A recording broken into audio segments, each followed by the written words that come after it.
For October the 3rd, 2025, we talk about Silent Hill F, Mars First Logistics, Cyclopean, The Great Abyss, and much more. Welcome to Level 560.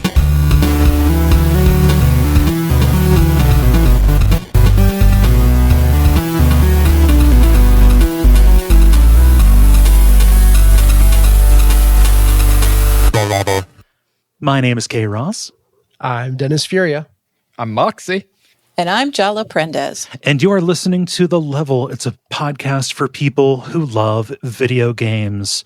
Welcome back, Jala, and welcome back, Moxie. Woo. Hello. Yeah. The hang 10 gesture that you made doesn't come through on audio. I do have to say, one of the dumbest problems I've found from going to a lot of goth shows and stuff like that, and then going to a church that has really good music, is that like realizing, oh, it might be weird if I threw up the horns. No, you can just say, "Oh, it means I love you." That's what, right? Yeah. So you got the thumb out. That fixes it. Yeah, just one little modification, and it makes it work. Hey, Jala, how you doing? What you been up to? Well, the last episode of my podcast was not on Superman. Surprise!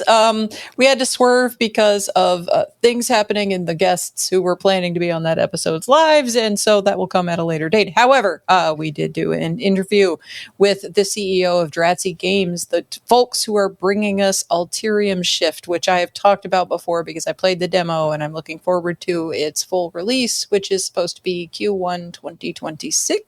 Okay. So we had soon. and we had a very fun conversation, and it kind of goes into a lot of stuff that you don't usually hear on interviews with devs about like just game dev in general. So it's kind of worth it, even if you're not particularly interested in the game, but you should be. You should go check it out. But anyway, so I did that, and other than that, the only other thing that I've done that is of super note is that I went to go see a band that is one that Dave really likes called Castle Rat.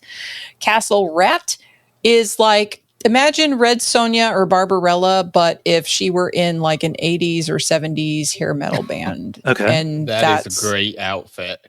Yeah, like I posted it in my server in the travel channel, but like you can also find it like castlerat.com. If you want to see what in the world that looks like, it's very of a piece. So, and all the people there were definitely like, 90% guys, mostly white guys, a lot of which were dressed for Renfest for obvious reasons.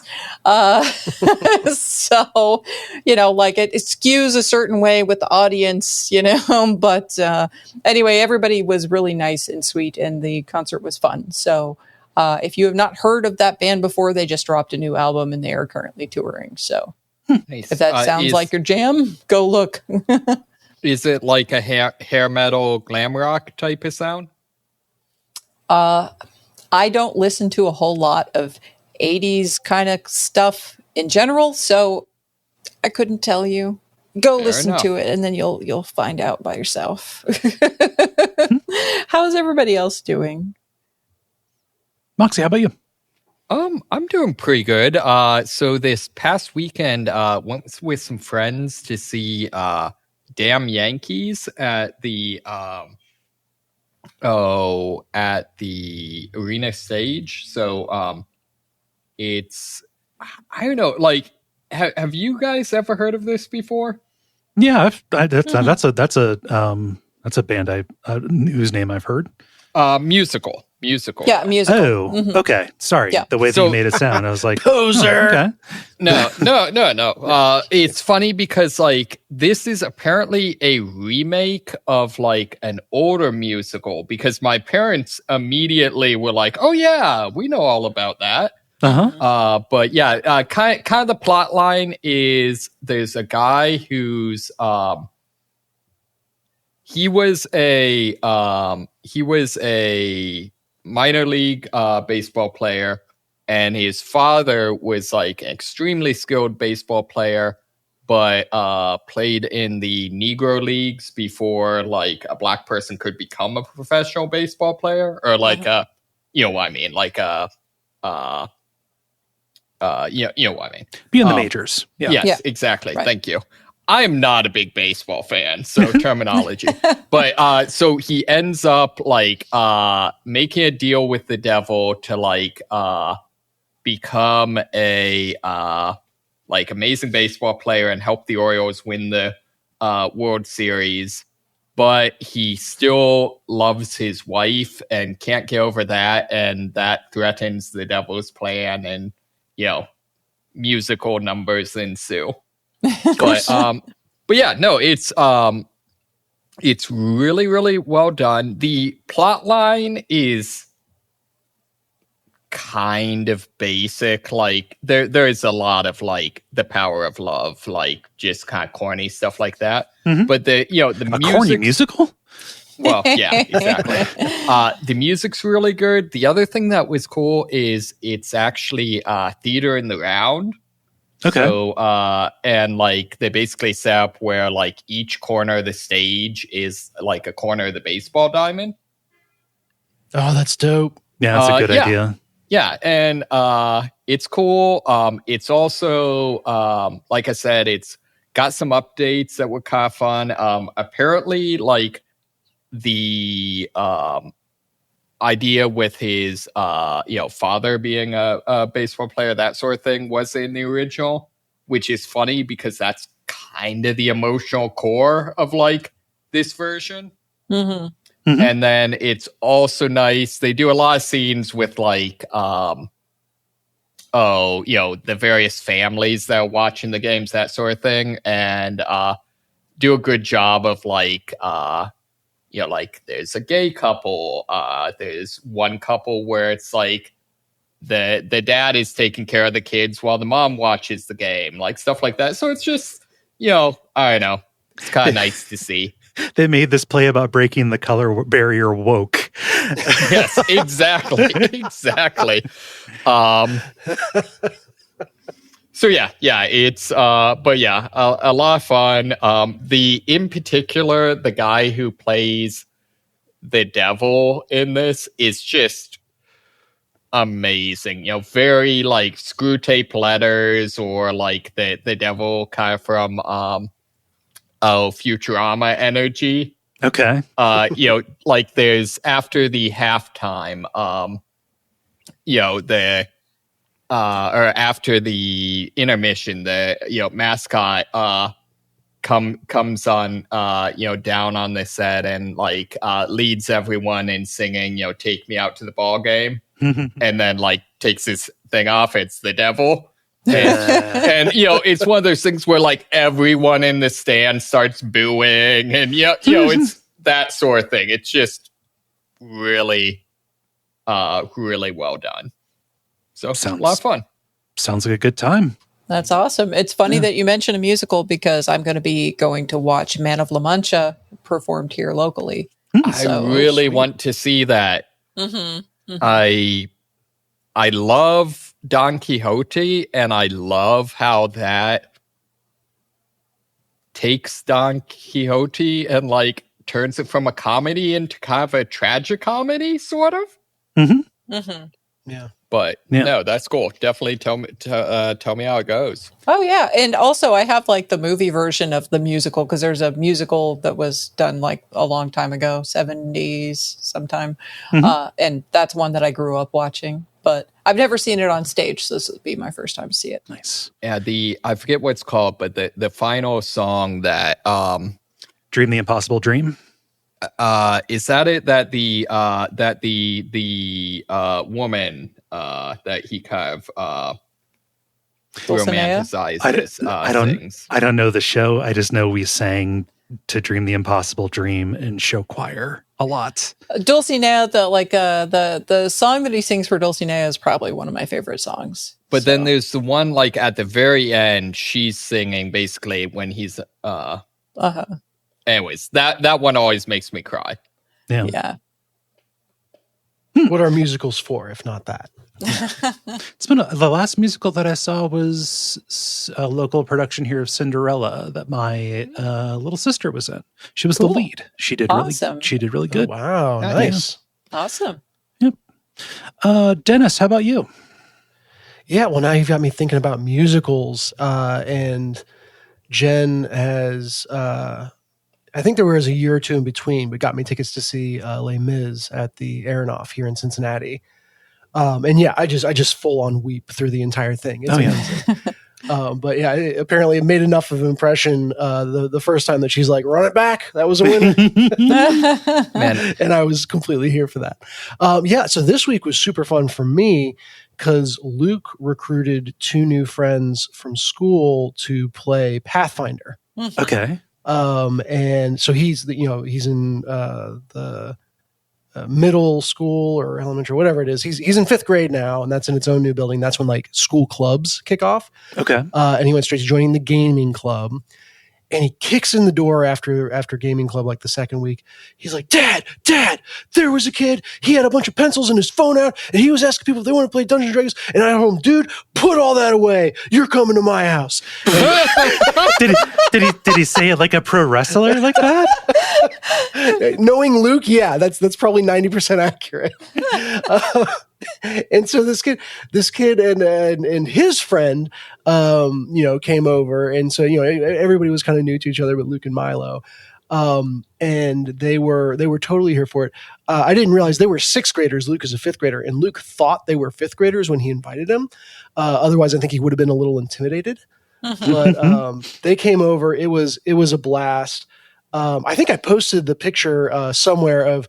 One like made his own character sheet without knowing what character sheets are, but like listed his weakness as fire and women. Yeah, you shared it. You shared that with us. That was really funny. That was very good. And just all these crazy ideas. And so for me, I had printed out like 4 level 3 pre-gens and was like, all right, which of these matches your crazy ideas the closest? And it's like, sure, you're that, play with these stats. But we had a freaking amazing time, and their parents arrived to pick them up at the same time, and the one of them burst out the door, is like, that was the most fun I've ever had, to his parent. And I'm like, got him. Nice. You don't have any doors left now, do you? No, there's a lot of door kicking in my house. There might as well not be, because honestly, I don't think I've ever seen my children close a door, kicked or not.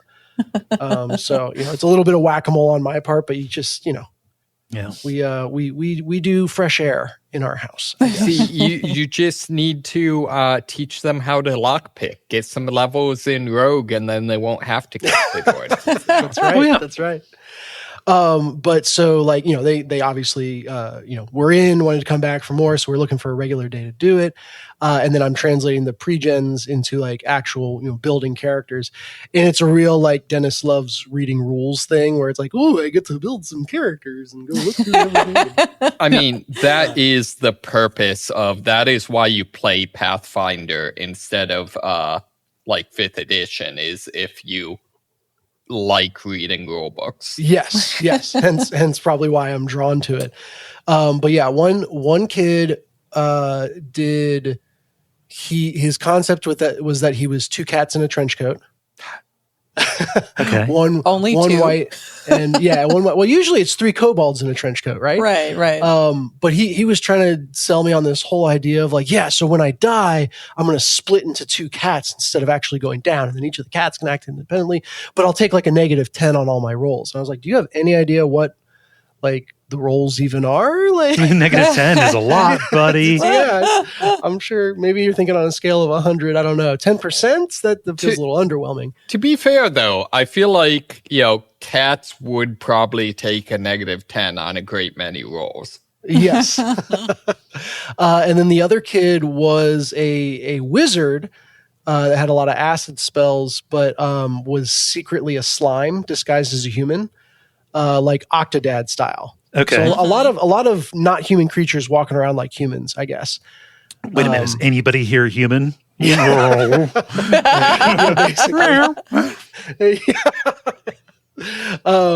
it's all like that scene from Super Troopers. How many times can he work meow into it?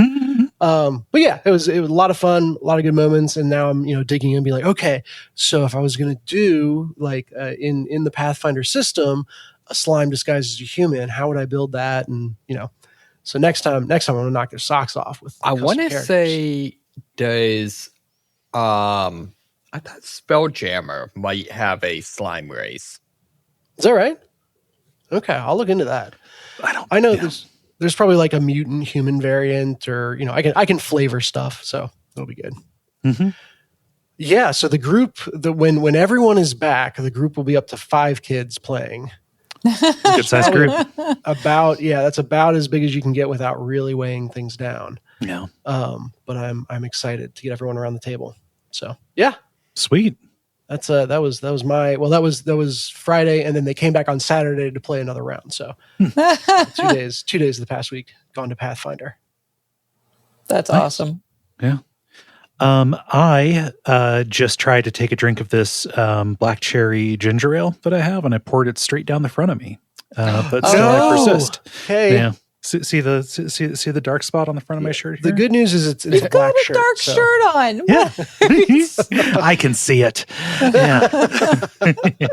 No, I've just been doing a bunch of work. We're cramming for Portland, so for the Retro Games Expo. So yeah, just really nothing extracurricular here. We can proceed. Entirely curricular. Yes, 100%. And to proceed, we need to do the regular kind of show. What with the grind, the multiplayer, and the end boss. And why don't we get started with the grind? The grind, where we talk about the games we've been playing over the last period of time or so. Jala, you've been away the longest, so I will go with you. Sure. So I've got 2 things that you've heard me talk about before, but I have new things to say about these things. So Okay.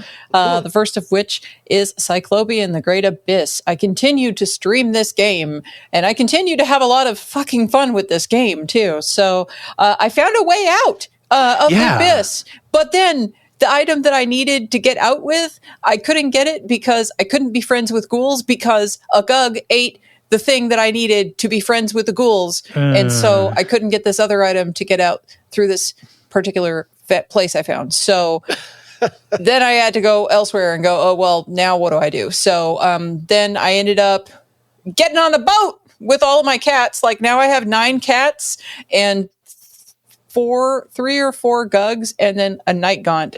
So I have a whole entourage of like a bunch of critters coming around with me everywhere. But mostly I'm a cat dad.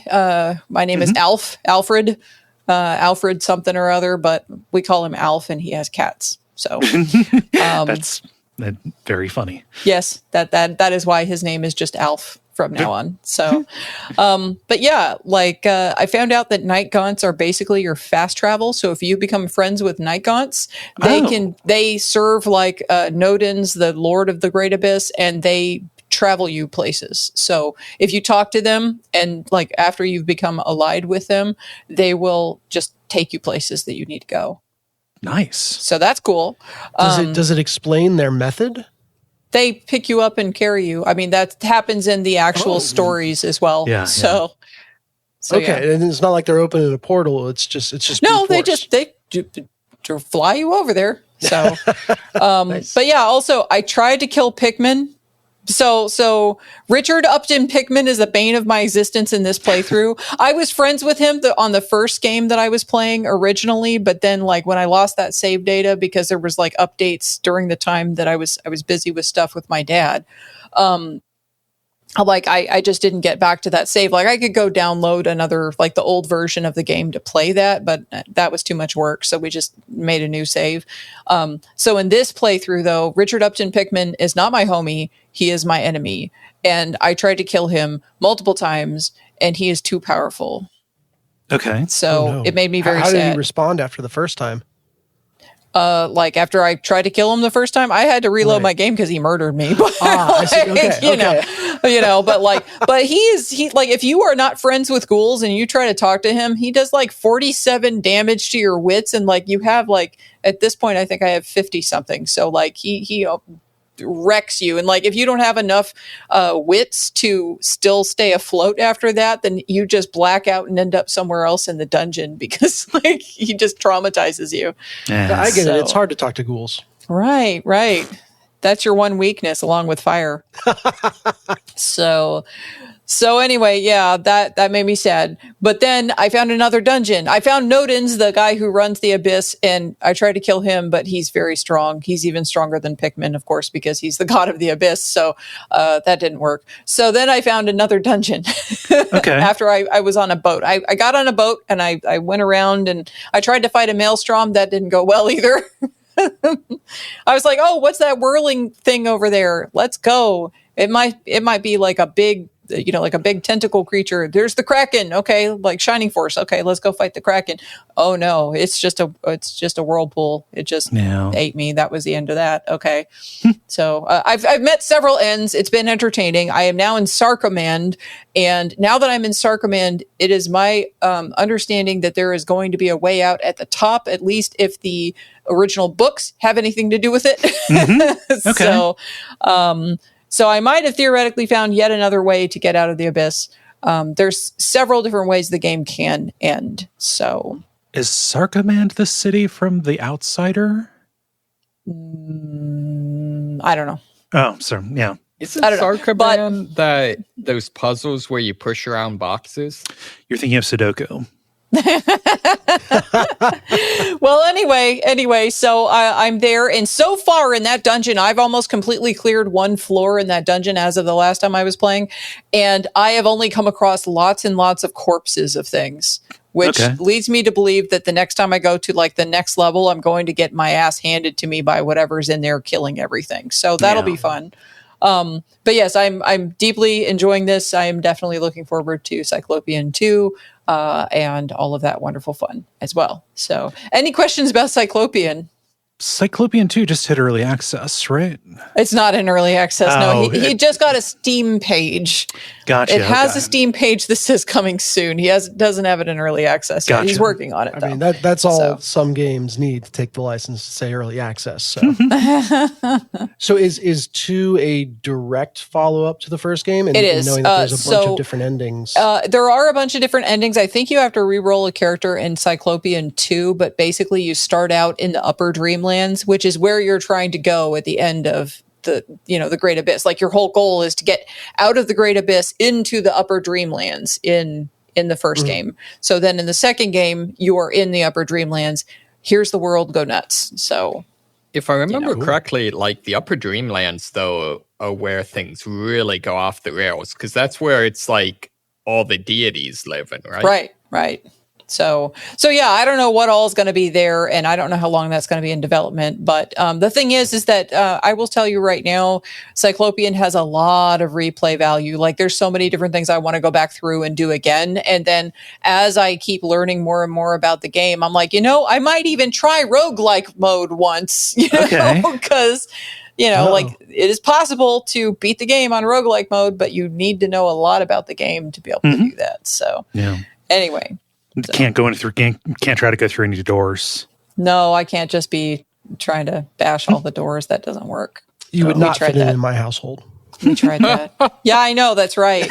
Well, now I'm strong enough that I can bash down any door I want to, and it's not a problem. But there was a period of time in which I needed to train. So anyway, moving along though, Danganronpa, I finished it finally, my replay. So It's real interesting because I have basically new insights to this versus when I played it a decade ago and I played it for the first time. So what I like about it remains the same. What I like are the twists and turns, the kind of essential qualities of the murder mystery elements of it, and Monokuma. Those are the things I like. That's it. That's what I like. But what I disliked originally, much of that is still the same, but there's some like additional information that I have to like some other insights and thoughts on these matters. So Yes, Kaye, you look like sorry. Sorry. No, I was just trying to catch flies. That's why I have my mouth open. Okay. No. Like, I remember you really didn't like the ending. I got so mad. Oh, I still did not like the end of this game, and I will talk about that when I get there. But yeah, so overall, though, Danganronpa, by and large, this is a thought that came to me the other day. It's very, very fetish-driven. Okay. Specifically Japanese otaku style, like anime centered, fetishes and things. But it's not, it is in the first game, but like, I think they lean into it progressively as they go even more with some of the other characters that come later. And this in and of itself would be fine. Like, I don't have a problem with that. But what I do have a problem with is that if they had made it, where the fetish stuff is just kind of part of what's going on, then it would just be like a sexy murder mystery adult game, basically adult game, right? But instead, they turned all the blood to magenta color. The punishments are Looney Tunes. Like, when I found those words, and I'm like, it's Looney Tunes is what it is. It's real slapstick. Yeah. And then they also have these little fetish elements, but they just kind of like hint at it or show it a little bit, but to tantalize you or whatever, and then they back off of it or whatever. It's especially bad in 2. Yeah, it is. It is. And so, and it's like, actually this is marketing genius is what this is, because, it's marketed towards horny teenagers and what a horny teenager is like. Like, this is probably the fetish awakening of like so many people who are now like adults, right? Yeah. So, and so thinking about that, I'm like, well, that's kind of wild. But like, because they package it with this Looney Tunes slapstick kind of violence to it, and, they back off of it just enough of the fetishy type stuff, like they can still market it to that age range without too many people getting mad about it. So, you know. I mean, it's been a while since I played them, but I remember 2 really not leaving much to back off of. In terms of 2 was like, I have not replayed 2, so like my commentary is only about 1. Okay. and like the 2 I haven't played in 10 years, so it's been a minute since I played that game. I can't speak to it. It doesn't make sense to pick it up as it is because they're bringing out that remaster. Yeah. So like right at this point, I'll probably wait until the remaster is out, and I've got some like refractory period away from playing 3 Danganronpa games in a row before I go any further with that. I love that our watch out for fireballs terminology has broken. Just us referring to, that's such a gross way to refer to it. We do it. Oh yeah. I use that on like with regard to a lot of things these days. Yeah. But anyway, most people use it for other things. Right. Yeah. So, but anyway, like the characters, they're turned up to 11 because they are representing archetypes and everything, which we already established before, like the last time. And I that was part of what made me really mad, because like I had just gotten out of my otaku phase like a couple of years before that I played it. And so I was like still very much like, I am so sick of these archetypes. I don't want to see any more of this crap. I'm so sick of this, that was part of our original conversation about it like 10 years ago, was like, like you had maybe it was about Virtue's Last Reward or something like that, but like, because I was never really into, let's say anime that didn't come to Toonami. Right. It was like, you had the antibodies and I didn't. Right. So, yeah. And that's the thing, is that like going back and playing Danganronpa now, I don't have like the deep irritation that I had with it the first time with regards to the characters. I'm kind of like, okay, whatever. And I kind of shrug and move on. Yeah. Except for Junko. Yeah, you still really don't care for Junko. So Junko is poorly written. Okay. She is poorly written because she, in the latter half of the game, she switches between 4 different personalities, like completely different personalities, just because I'm bored. And that's the reason. That's the written reason why she's doing the thing that she's doing and has these multiple personalities. That's poor writing, is what that is. Yeah. And also, someone asks why Junko and Mukuro don't have the same last name when they are related to each other, and she says that's not important. It's poor writing. It's fucking poor writing, is what that is. The fact that she's so bored that she just wants to get beaten in this murder mystery game so that she can kill herself and feel despair. I mean, what? Like, okay. Yeah. But like you said originally that your reason was because you were bringing the great despair to the world and you wanted all the people who had hope left to abandon hope, and then like whatever, like. Yeah. No, this is this is poor writing. It's poor writing. it's straw nihilism, right? Like it is one of the most boring motivations for a character to have. Yeah. Right. I mean, to be fair, we talked about how this game is marketed to teenagers, and that motivation is incredibly I am 14 and this is right. Teenagers need to expect better. Yeah, sure. And the thing is that like later on in this series, they get better with the writing. It's like the way that one ends is really irritating. Yeah. And then not only that, but like the whole, like I still will never be able to suspend disbelief about this random teenage girl can somehow bring about the great despair of the entire world and destroy the entire world. Yeah. I don't believe that for anything like that. I still think that's just stupid. So yeah, I still stand by all of that. I'm still very mad about that. I still hate Junko. All of that's fine. Oh, but I do have to say that what's her name? Toko. Toko is really irritating in this game, but in Ultra Despair Girls, because they got better at writing as they went, Ultra Despair Girls, they took that character that is irritating and they turned her into a character that you can empathize with, that you like her in that game. And not only that, but like she ends up having like an honest, very good connection with Komaru, the primary character in that game. And then they basically are super shipped, but without the label, the way that Japanese media usually does, where they ship the pair without the label on it. And we're really good friends that sleep in the same bed, as girls do, like, okay, sure. But, like they have that kind of relationship at the end of the game. And like, so she finds, this companionship and everything. And like they took probably one of the most irritating characters other than Junko from the first game, and they ended up turning her into like a sympathetic character in a later title, which is, like that kind of shows like their growth as they went through the titles, in my opinion. It's a feat. Yeah. So anyway, like I still overall, I like the game. I think I like the concept of the game and like the first 2/3 of it better than I like the back half. The back half is also way too long. It's a series with that central hook, like despair versus hope. That's my least favorite thing about it. Like that is so dumb. Yeah, I really don't care for that. Yeah. I'm there for the murder mysteries and kind of the over the topness, right? Right. And that's it. That's what I'm there for. I don't care about the bigger zoomed out picture thing at all. And it's kind of wild because originally when I finished playing 1, I wasn't even 100% sure that the whole, we're broadcasting this on TV was really like a thing. I thought that it was something that was being said, but not actually necessarily true.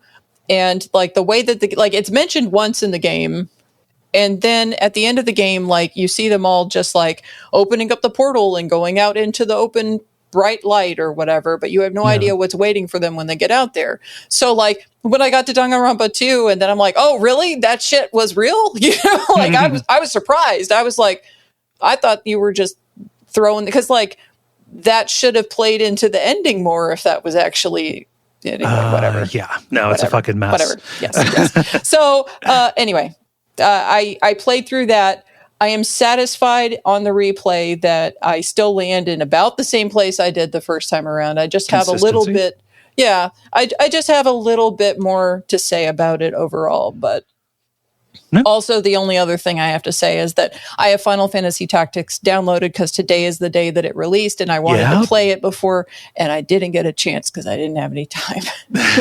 I'm mad. No. So you're giving it another shot. What, Tactics? Yeah, I thought you didn't care for it. I played the entire thing. I had to have people Sherpa me through it, but I beat the game back in the day when I was playing it. But I had to sit there and like pull all the resources of the Duckfeed Slack to get there because I was looking at this like, the hell? And they don't explain a damn thing about anything. And I will tell you, when I get back and I'm playing this, if they haven't updated anything where they actually tell you anything or rebalance it or whatever, then I'm going to be back in the Duckfeed Slack asking people for help to get through it again because I don't remember. I don't know anything about it, so I don't know if they retutorialize or anything. They had to rebuild it from scratch, and they like redid the script again. One assumes that they had the opportunity to do it, but yeah, I don't know. We'll find out, and you'll find out eventually whenever I show back up again. How I feel about that as I go through. I mean, although you'll probably see me in the Slack if I'm hitting the wall. So anyhow, what's everybody else playing? Or when? Moxie, you were also away last week, so I will throw it to you. Unfortunately, I do not have a whole heck of a lot.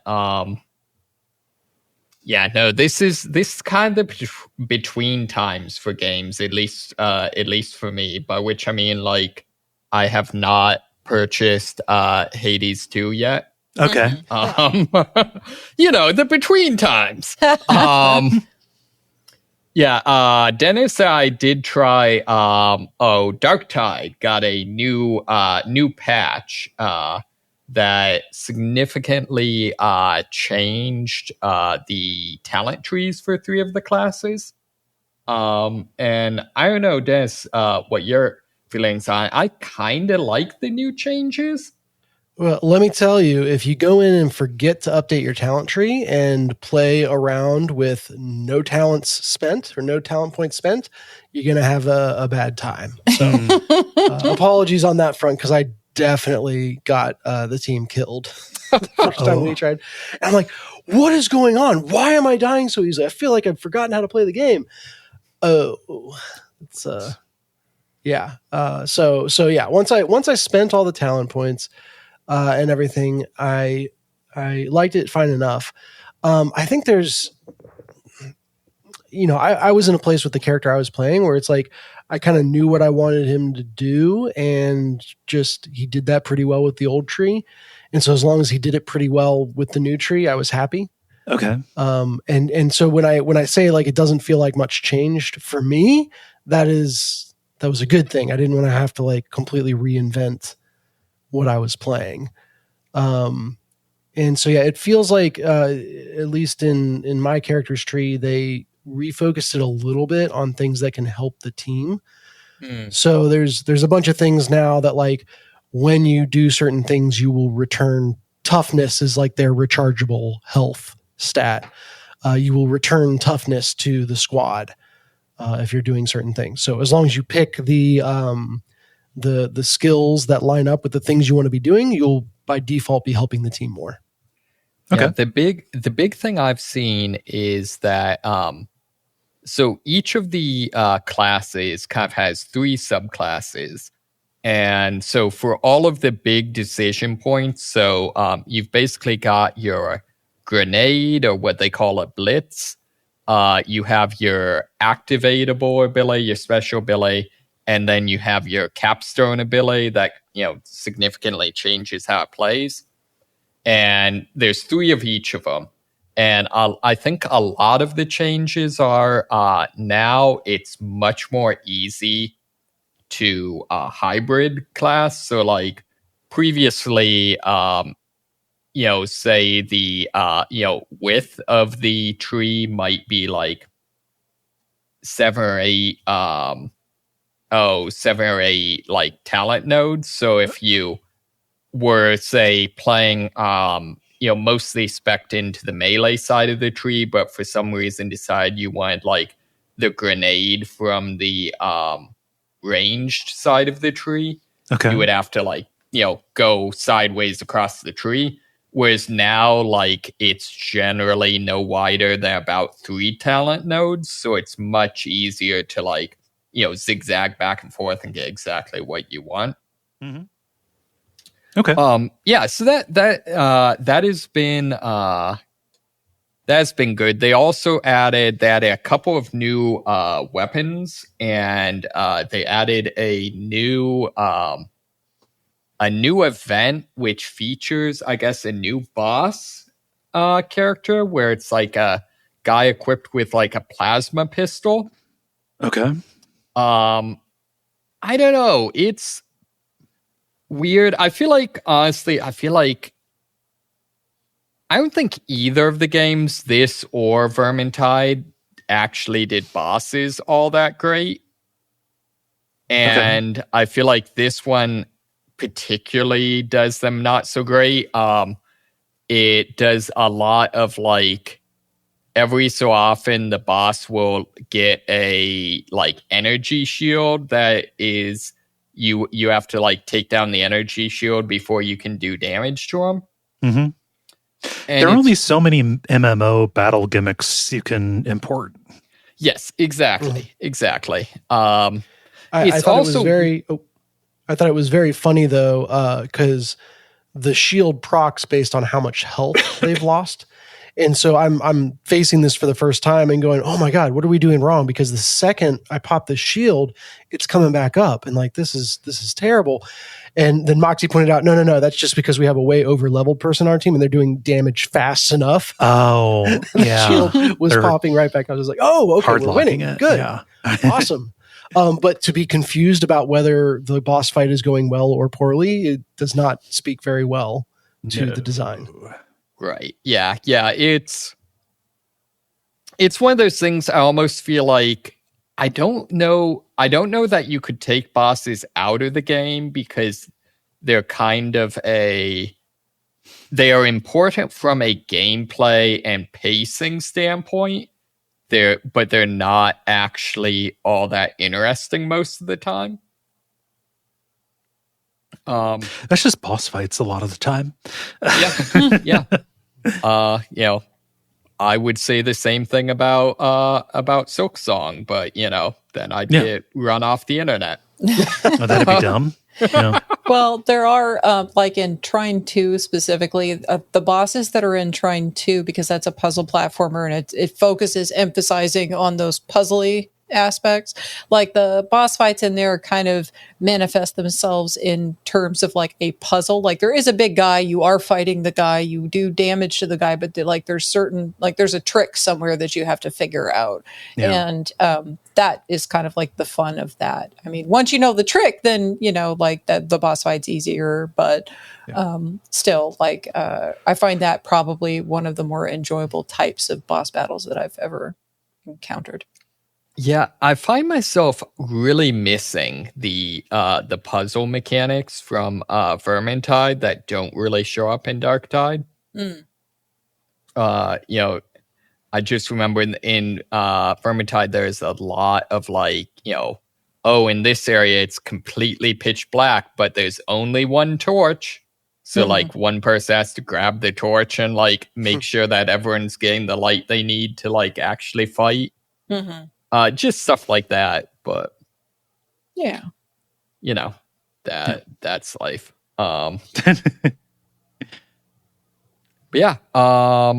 so that's been fun. That's the main thing I've been doing. I'm trying to think if there's anything else. I've still been grinding on the Division 2, but honestly, I think I'm probably done with that. I'm just tired of dealing with inventory management.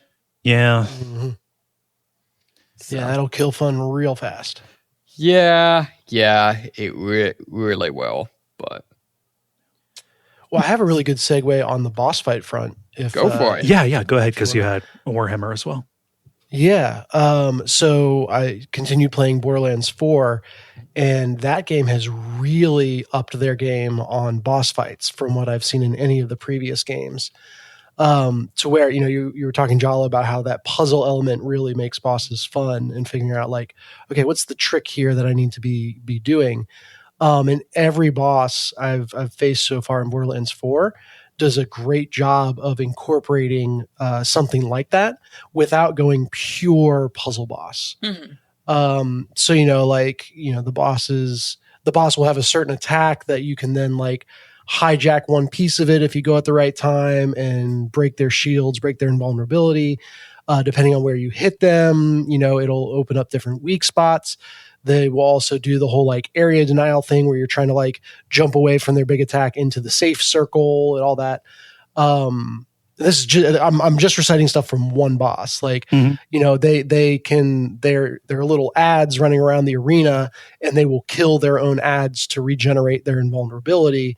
And so if you realize they're doing that, you can switch your focus to killing all the little guys so that they can't get their invulnerability back. At a certain point, the edge of the ring becomes dangerous, and their attacks start doing knockback.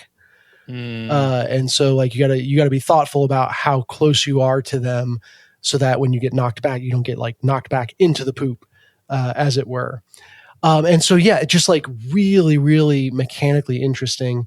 And of course you've got, whatever zany, weird set of guns you're working with at the same time.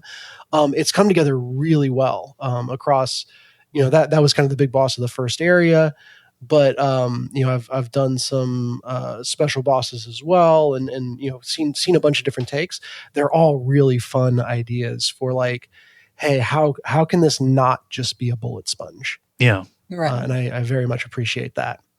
One thing that I personally have not had trouble with, but I've seen a lot of people calling out that I have to imagine they're going to change, is there are just like world bosses where you stumble upon a boss in the world, and you see kind of this glowing blue dome that once you go in it, it's on. You're fighting the boss.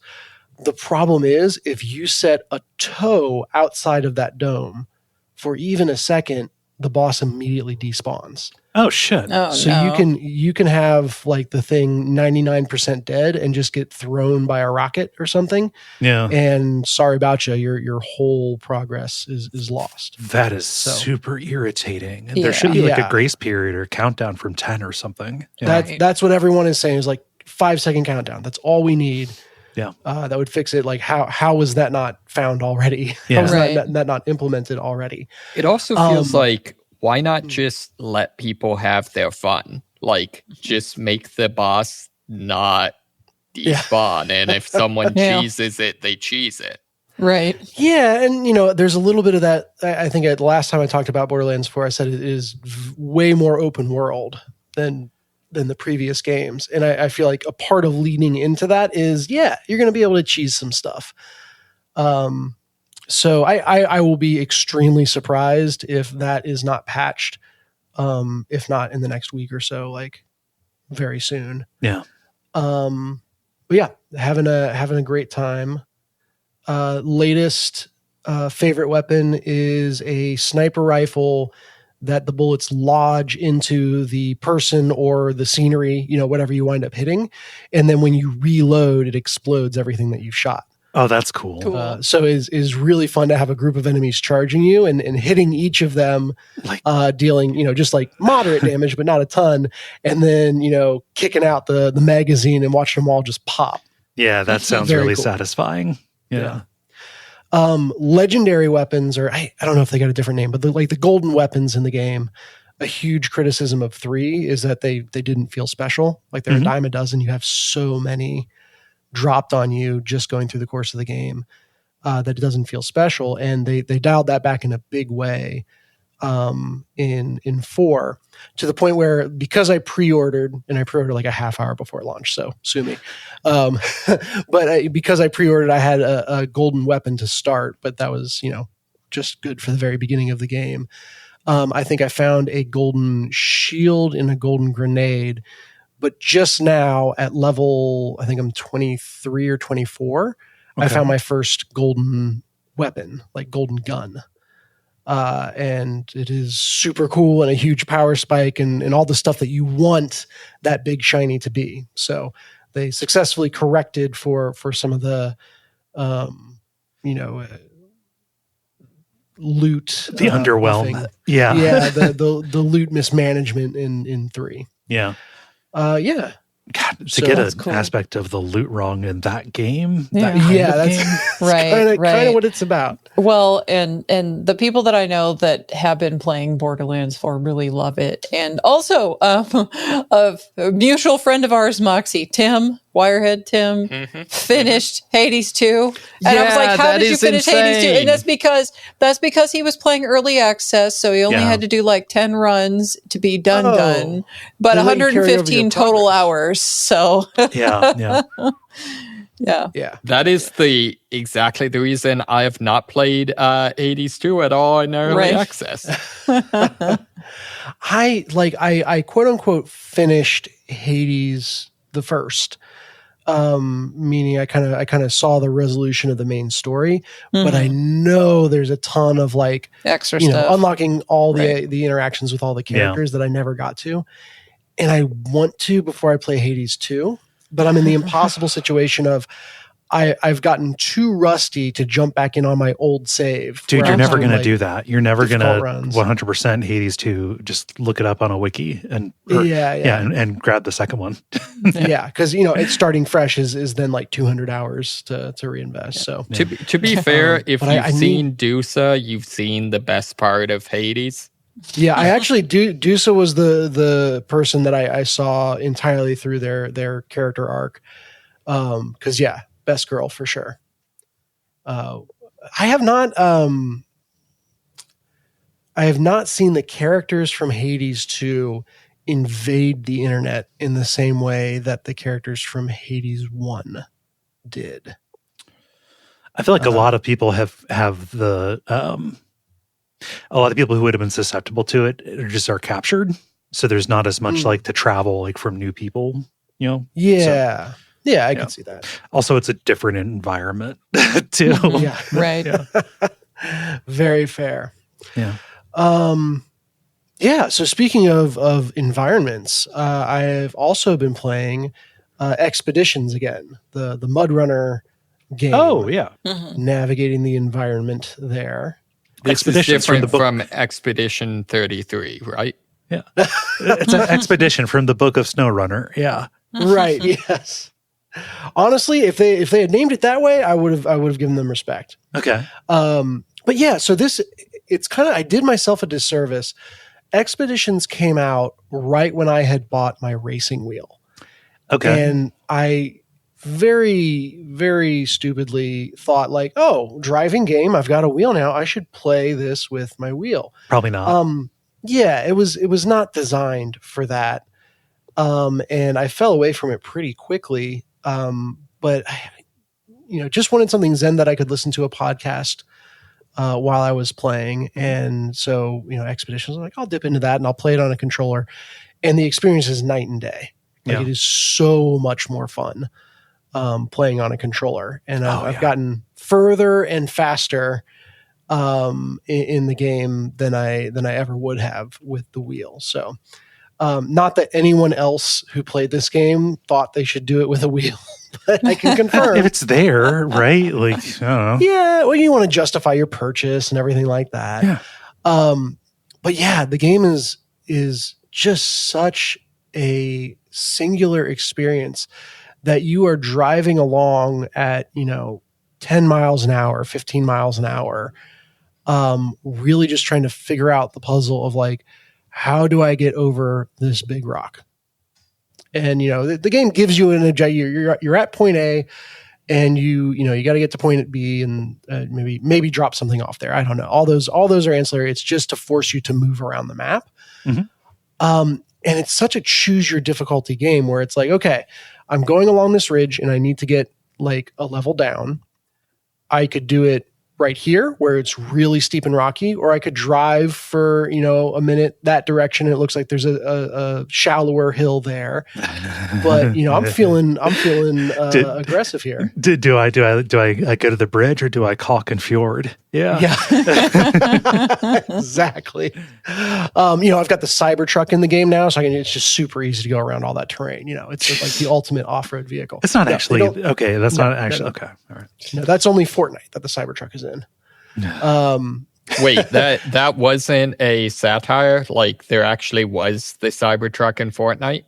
No, there was the Cybertruck in Fortnite, and it didn't work. It was bugged when it first released. Oh, I assumed those. I assumed those were like the Onion articles. No, so it didn't work at release, which means it worked just the way it does in real life. Correct. Yeah. This is true to life.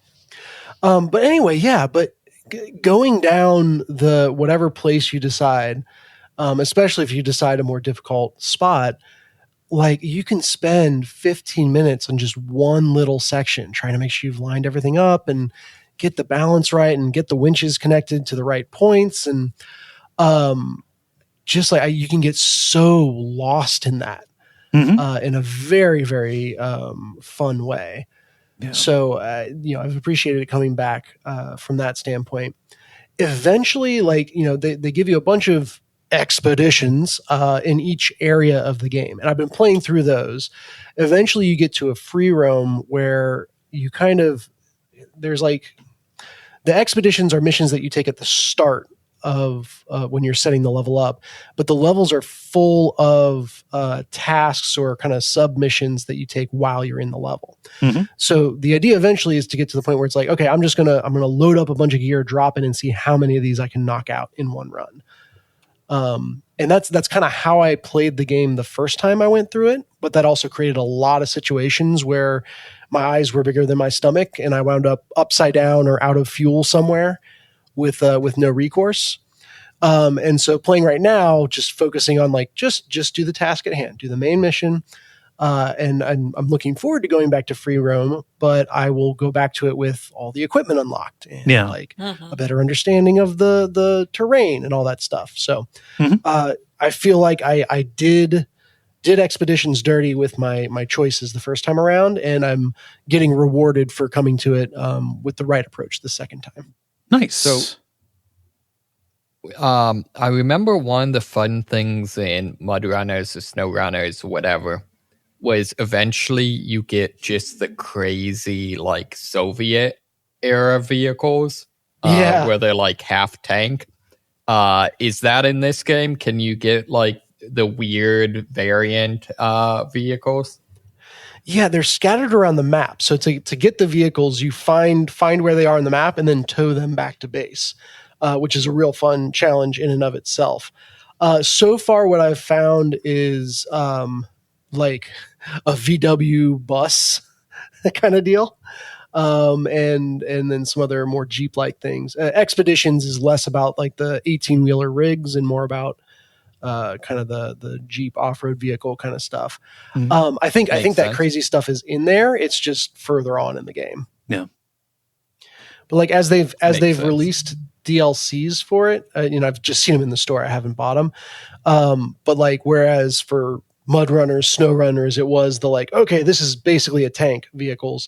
They're releasing like different pickup trucks and stuff in expeditions. So smaller scale, but kind of equal amount of challenge. Nice. No, I'm happy that it's bounced back for you. Yeah. It was always there. Just had to come to it with the right heart, or right controller. Anyway, mobile wise, I've been playing a little bit of Merge Maestro. Yeah, you told me about recommendation. That. Yes, which is super fun. I am jonesing so hard for an undo button. Yeah, I bet you are. I would just blow up my spot with an interaction I kind of knew was there, but forgot about in the moment, and like just dumb mistakes. And then it's like, well, I guess I can start over. Live with it. Yeah, or try to push forward. Yeah. The other, so this is a was it 4x4 grid, and you kind of drop items on. You can merge like items to get a more powerful item. And then as the game progresses, you get to choose and swap out what those items are. They interact in different ways when they merge or are placed or are destroyed, etc. And that forms your ways to kind of create a build. Yeah, and you're trying to do damage to a procession of increasingly tough enemies. Yes. Yeah. And I think the pitfall that I fall into, aside from that, just, dumb mistakes, is I go for the wombo combo, the like crazy, if I get all these conditions right, I'm going to do 1 million damage and it's going to be awesome. And I can pull it off, but the way the game is structured, you're only ever going to kill 4 enemies at a time. Like you can never get beyond that. It's, once the enemy queue is cleared and it's 4 slots long, it's empty until the next turn. So have you discovered how overpowered the hole is? I played around with it once, but that was definitely one of the objects that you can screw yourself with. Yeah. the hole is a low level item. Like it slots in, I think like a 1, maybe 3. I forget. It's been a little bit since I played. But it will automatically destroy one thing that is placed next to. Mm-hmm. And on destroy is one of the things that will trigger an effect. So like if it's relatively rare, or like, it is, you can't really control what gets destroyed because it'll be attacked by an enemy's damaging effect. But if you can harness it and know exactly how to place it so you destroy what you want, you can create those big chain reactions. You just have to engineer situations where you're never dropping it next to anything that you would not want to see destroyed, because it might be one of them. Yeah. What you were describing, Kaye, would take a modicum of skill and forethought. Yeah. And in case it wasn't clear before, I'm not doing that very well in this game yet. Okay. So all right. it is. Yeah. I got the whole, on one run. I've seen it multiple times. I took it on one run and was like, oh, I'm wiping the floor. This is amazing. Like, sweet misclick, or, just dumb. Oh, didn't want to put that there. Well, yeah. Okay. And then, that just happened enough times to knock me out of it. But yeah, destroy is one of those surprisingly powerful effects that your lizard brain is like, no, don't wreck your own stuff. But like you said, that's how you get big chains to happen. Yeah. So good recommendation. Fun little game. Yeah. Nice. Was that all you had? That is me. And by all, I mean like 4. Yeah. 3.5. I have 2. I have a small one and then the big one. A small one is a game that I've had my eye on for a little while, just hit 1.0, and I decided to dip my toe into it. This is called Mars First Logistics. Mm-hmm. Has anybody heard of Mars First Logistics? No. Is this like, are we making Mars great again? No. I guess I'll ask a follow-up question. Y'all have not heard of this. Does anybody here remember the Star Wars DroidWorks PC game? Yes. You mean one of the greatest games ever made? Yeah. I remember it vaguely. This is kind of like that. So in this game, you have to you do deliveries. You have to get things from one part of Mars to the other. And you're controlling a little drone that has like one little control block, but all kinds of like connections where you can buy parts or find parts or, unlock parts to add to your little core in order to make like a rover that will do what you need it to do. Right. So like, I'm not very far into it, but like to kind of, elaborate on what I'm talking about. Like it starts you off with a simple blueprint with like, you got 4 wheels and then like an arm that goes up and like, it's not even like a crane. It is just like a little flap that you can make go, just up and down, like, rotate like that. And it's like, oh, deliver this bucket. So, okay, I can see that. Like I need to get up under here. I need to drive it, raise the little lever. So it'll be snagged on the robot. And then I just drive where it needs to go. I was like, okay, cool. You have that. Now, here's an extra piece. Build something where you can pick this up from like a higher place, right? Well, without like knocking it over, without knocking it down. So suddenly you're like having to do like two of them. You know, like two of the little servo motors to actually make like a little boom crane kind of thing. And onward from there. Like I thought it was giving me a repeat thing, because like one mission was, okay, deliver this crate. All right, okay, I can kind of see what I need to do. Like I need to take this these two like kind of claws and like, you know, put it on either side of it, and then pick it up, carry it forward like that. So like, okay, I delivered one of those, and then the second one was deliver this crate, take it somewhere else. It looks like it's not going to be the same thing, but you get there. And the place where you need to put it is really high up on a shelf. Oh no. And you have not needed to build anything that is like that high. And so like going in and out of the builder, trying to engineer this in such a way that you can raise it, you know, high enough to get onto the shelf without you falling over. Yeah, it's all a bunch of like little problem solving things like that. And go ahead, Jala. It's also apparently co-op. I'm looking at it right now. Oh, What? It can be up to 3-player co-op. huh. Nice. I don't know how that would work. I have no Each idea. person gets one servo. Yes. Right. Well, it says recruit up to 3 friends in online co-op. Also 4-player, maybe. Yeah, it Oh. sounds like if you can recruit 3 people, then that would be 4-player. Yeah. Next duck stream. I mean, for at least 4. Yeah. I don't know. They're like, I guess like in the later games, so like you're delivering these things so like the, you know, Mars researchers or whatever can build like little facilities, and then eventually like you get the ability to connect them with like roads and monorails and stuff. So I'm really curious about how this is going to like expand. But this really just like for an afternoon just like tickled my like creativity class Odyssey of the Mind like talented and gifted program kind of thing, you know? Yeah. I've got to say, like, 2 of the big games I spent so much time on was Droid Workshop, and then there was like some like Discovery Channel game or something where you could make like airplanes and stuff. Okay. Yeah. And yeah, I was just thinking the other day, like, it's shocking to me that no one has like, you know, made a new version of this. I mean, like the closest thing I can think of is Kerbal, right? True. Yeah. Mm-hmm. Yeah. I just had a full on like recovering from amnesia experience of like DroidWorks. Oh, that sounds vaguely familiar. Maybe can I play? And then I looked up images and just like, oh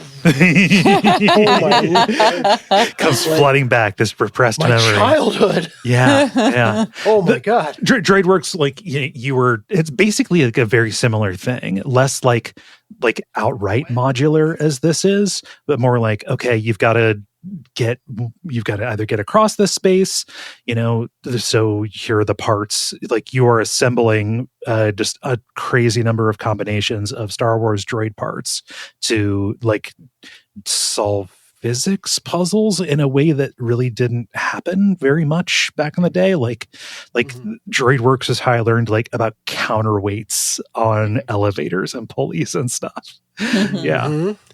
Yeah. We keep on bringing memories back. Know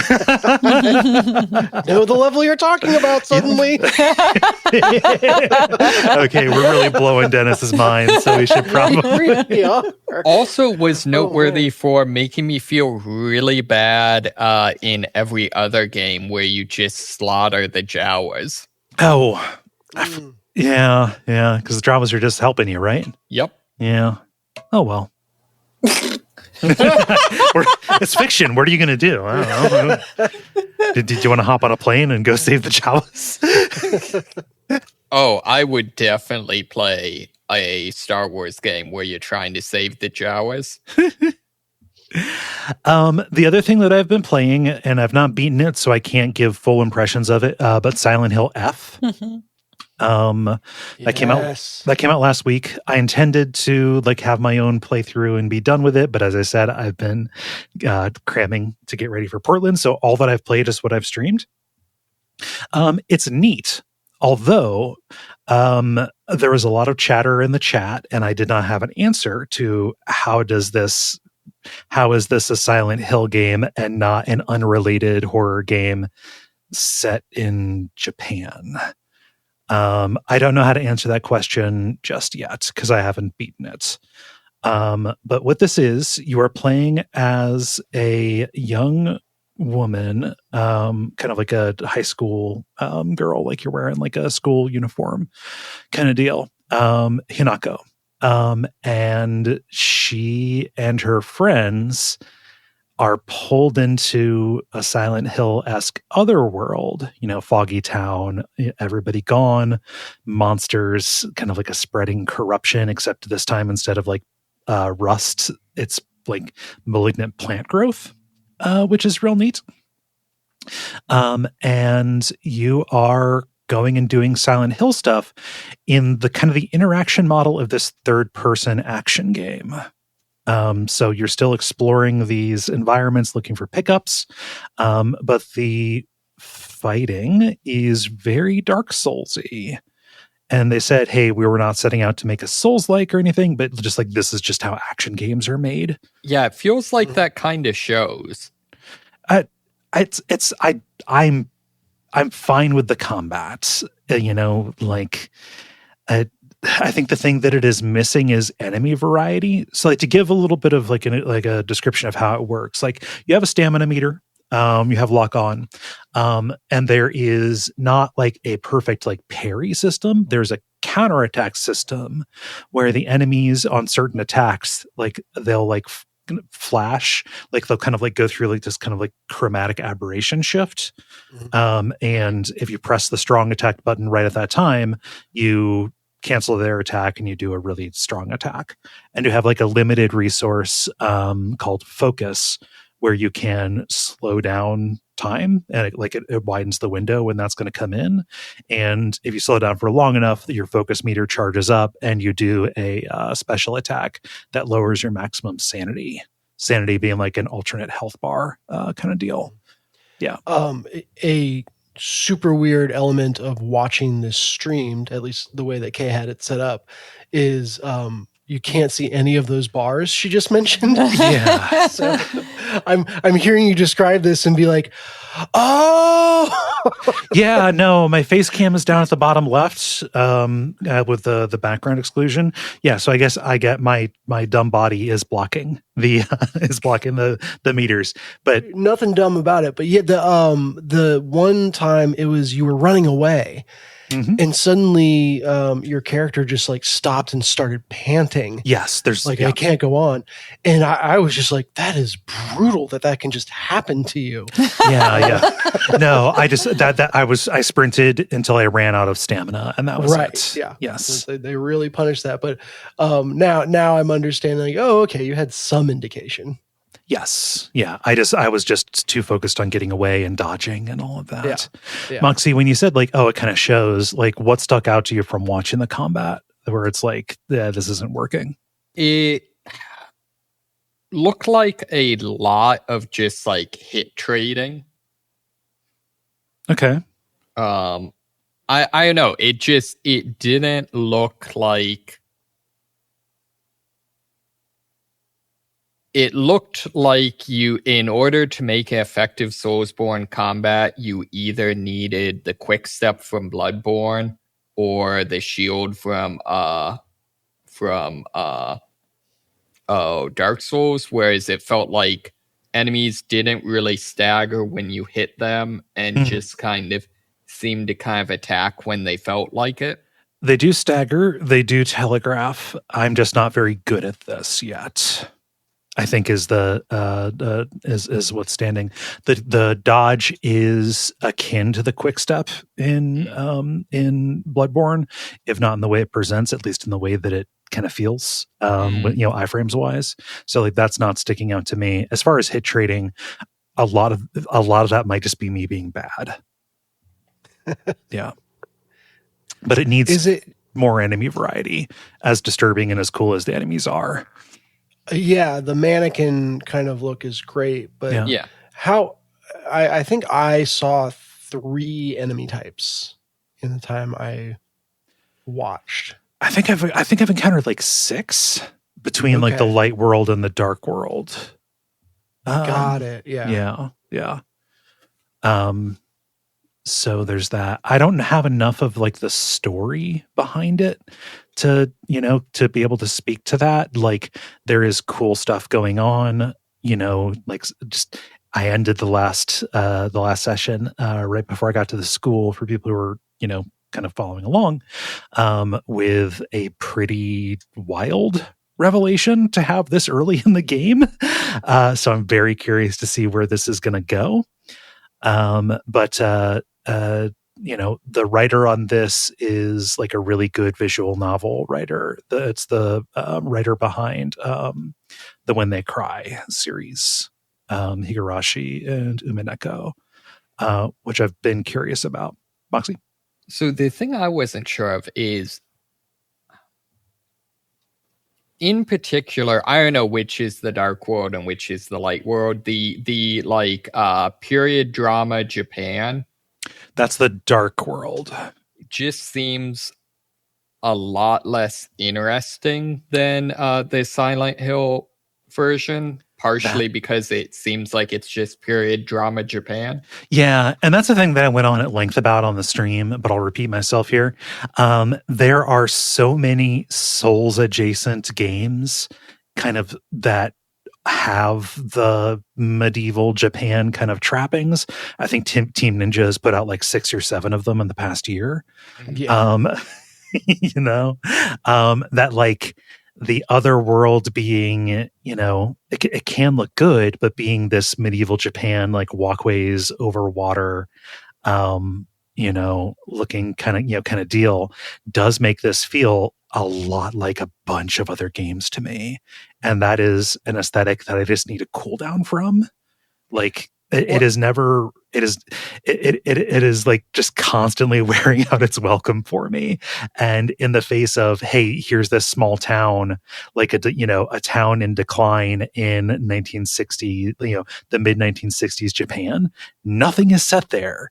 And to have the dark world sections just be completely unrelated to that on these walkways, just with a foxman kind of goading you along,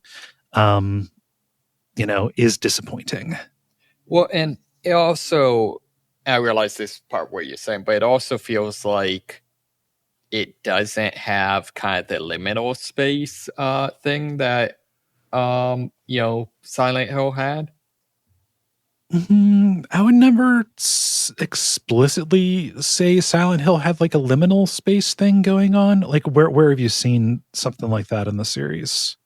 I just remember there were a lot of stuff where you're just like exploring abandoned like hospitals and hotels and stuff like that, and it's very like urban exploration, like liminal space type stuff. Yeah. I just got to the first like dungeon, Silent Hill Classic. I've gotten to a school, so there's going to be a little bit of that. A lot of the first 4 hours has been, in that uninteresting other world, and also like running around in the streets of the city, the back alleyways and stuff. Yeah. The other thing I wasn't sure of is like having companions feels a little weird, and then having one companion that is just overtly a hostile asshole and no one really says anything about it. Yeah. Seemed kind of weird. So Hinako doesn't have a good relationship with anybody. Like the opening of the game is like her drunken, abusive dad chasing her out of the house. And like, her friends, like it's hard to tell if it's actually happening, but like they kind of all take turns calling her a traitor for no reason. And the one girl specifically, Rinko, who I think you're talking about, just it like is outright hostile to you, and the guy that you're with never stops her. Right. There might be a reason for that, but I don't know for sure. It needs to be borne out by the rest of the playthrough and knowing the actual story, I think. Yeah. Yeah. I will say A+ on making a hateable character in Ringo. Oh my god. She's so bad. Yeah. She's absolutely gonna like turn into a boss later. She's gonna get claimed, I think. Yeah.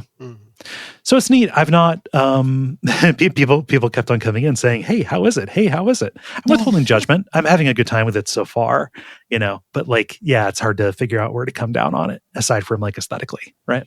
I have to say, on the 5-star scale, I think I'm taking off at least 1 star for Silent Hill F being the dumbest name ever. And apparently everybody was joking about that too.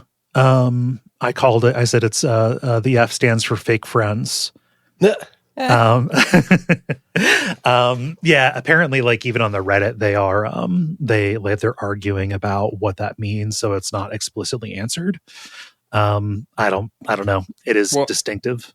I assumed from the jump it was a long S kind of situation for like, hey, we had Silent Hills shut down. Silent Hilf. See, I don't know in like the Japanese version, is it still Silent Hill F or is it like Silent Hill Ma? Or I don't know Japanese. I know Chinese. I don't know. Yeah, no clue. Yeah. Any questions about Silent Hill F? Nope. Okay. This is kind of a meta question, but do you think that your experience so far makes it more likely or less likely that you will stream your first run of games in the future? I mean, I have a big one. Like, so when the Silent Hill 2 remake came out last year, basically my stream was always a little bit behind where I was in my own playthrough. And time-wise, it just didn't work out. I fully intended to have it work out the same way this time. It just kind of didn't. I definitely would prefer to have that first playthrough to myself, I think. At the very least, especially if it's big, people are coming in wanting answers, blah, blah, blah. I just feel like a bad presenter not being able to speak with the chat to the questions that they have. Oh, you've made it very enjoyable watching. So okay, cool. Yeah. Good job on that front so far. But you're putting a lot more pressure on yourself than I ever put when I'm playing a game. Right, I'm just running up to the door. We're just going to be a chaos gremlin today is what we're going to be. I was going to say, to be fair, in your streams, we spend like 50% of the time arguing whether Zoogs or Gugs are cooler. We do have a lot of conversations about whatever. I mean, like there was the other day where I don't even know where it even came from, why we were talking about it, but I was explaining the history of botrytis wine. Like, why were we talking about special wines with molds on them? I mean, maybe Mike was in the chat talking about food. I don't know. Yeah. So anyway, you never know. I totally understand the like wanting to just like have the first playthrough. Yeah, off. for sure. Yeah. Cool. Just didn't work out, and I wanted to strike while the iron was hot. I could have waited, but then I didn't. I did other stuff instead. Strike while the pipe was hot. Yes. There's item durability, and I don't feel too great about that. But oh, really? Yeah, that's not great. It lasts for a while, and there are repair kits and stuff. Okay, well, I got stuck without weapons for a little bit. Yeah, that doesn't feel good. Nope. So do you then just like punch things or something? No, you just run. Oh, well. Yeah. Well, that sounds like a segment. Segway. Multiplayer. Now it is time for the multiplayer, where we ask you a question and you answer it. Dennis, what is the question that you asked the nice people? Yeah, Lego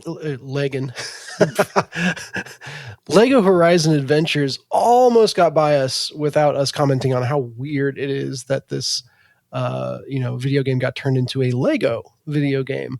But it did set the precedent and got me wondering what would be the most amusing game to see in a cute, kid-friendly form. Yeah. I'll get us started here with a response from the Slack. Case says, some Lego D&D games, be they Forgotten Realms, Planescape, or some other setting, with the game using both magic and building as game mechanics for solving puzzles and preparing for various combat encounters.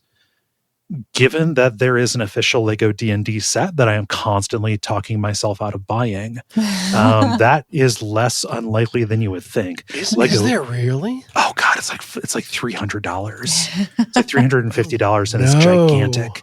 Yeah. Sorry to have cursed you with that. I'll just be lusting after this for the rest of the episode. They sell blind box figurines, and Gary sent me one that he got for Christmas. It's a little Aarakocra. Oh, nice. Little bird person. There wasn't a Jarnathan one from the Dungeons and Dragons movie. So this is the closest that I can get, is at least an Aarakocra, if not my beloved Jarnathan. Oh my God, the Lego Beholder. Holy shit. Yeah. It's heartbreaking, isn't it? Yeah. Anyway. Yeah. But yeah, a Lego Planescape would go fucking wild. Let's see. Jala, what's Threnza say? Threnza says, No Man's Sky. Okay, I really just want to build Lego spaceships and bases, but can you blame me? No, not at all. Yeah, no. Let's see. Moxie, what does Warren say? Warren says, I'd love to see Supermassive make a Lego game that played it completely serious the whole time. Supermassive is the Until Dawn and the Quarry studio. Okay, see, I was thinking of who made Transistor and Bastion. Yeah, you're thinking Supergiant. of Supergiant. Yes. Okay, which also would be pretty good. Yeah. Lego Hades. That wouldn't, I mean... You can't parse the difference between giant and massive, Moxie? You know. I get them confused. I had to like triple check before I answer with confidence. I was teasing because it's ridiculous. Yeah. All right, how many of these other true or false there is a super big games? Right. Probably. I don't know. Probably is. There's a humongous games. Yeah. There's a humongous I mean, there's a fat shark, which is, simply a giant shark. Accurate. Let's see. Dennis, what does Spirit Wolf 85 say? They say, I'd love to see a kidified Lego Bloodborne. Bringing the goofy slapstick tone of the Lego games into Bloodborne's cutscenes would be some incredible tonal whiplash. Yeah. I mean, absurdity is a key part of horror. It is. Yeah, Lego Bloodborne would be very fun, but like, I don't know, like when you posted this, all I can think of is two things that, so I guess I'll give mine, Sure. because it's related here. Just two things that, friend of the network, Allison made, which are her Lego Dark Souls, series, like a long time ago, and the Lego Mist set that she put together to submit. Both of those fucking ruled, and I would adore either of them. I do feel like with was it Nightmare Card or whatever, like there is precedent for less serious takes on the Soulsborne games. Yeah, absolutely. Let's see. I'll give the last one from the Slack here. Will says, I want a Lego adaptation of Wolfenstein so I can see an elderly syphilitic Lego Hitler get into it with Lego BJ Blazkowicz. Do it, you cowards. Just all of the liver spot decals they'll have over Lego Hitler. Yeah. So this isn't my answer, but is amazing. This isn't my answer, but just this reminds me, I think it'd be hilarious, would be a Lego Sniper Elite, just because I would love to see the like kill cam where it wasn't gore, it was like Lego pieces popping off and stuff. Yeah. Yeah, instead of it showing like the scrotum blowing up or whatever. Yeah. Nice. And then Jala round us out with what Callum says. Callum says, Lego Dawn of War or Space Marine 1, applying goofy Lego logic to grimdark would be fun. 2, it would piss off the right people. For context, the 40K fandom has some very vocal people who don't understand satire and like 1930s Germany a bit too much. Real suckers for one period of history, oddly enough. Yeah. I mean, time when like, things the were great. orcs would be amazing for Legos. Yeah. I mean, just like there could be a ton of good stuff for both 40K and not medieval or whatever they call it. Yeah. Yeah. I'll give a bonus answer. Lego Kart Life would be real weird. Yeah. Let's see here. Jala, how about you? I would say Call of Cthulhu. Give me like Lego Lovecraft. Yeah. That would be pretty good. Yeah. Just getting the, like, I mean, even just like the little minifigs of the different monsters and stuff. Yeah. Moxie, how about you? Man, there's a couple. I think a like Lego kaiju game would be pretty sweet. So like a Lego, it wouldn't be a video game adaptation, but a Lego Pacific Rim. Yeah, so I watched Pacific Rim over the weekend, and my God, that is the dumbest movie I've ever seen, but it's pretty good. But yeah, that or go with the old school and do Godzilla. Either would work.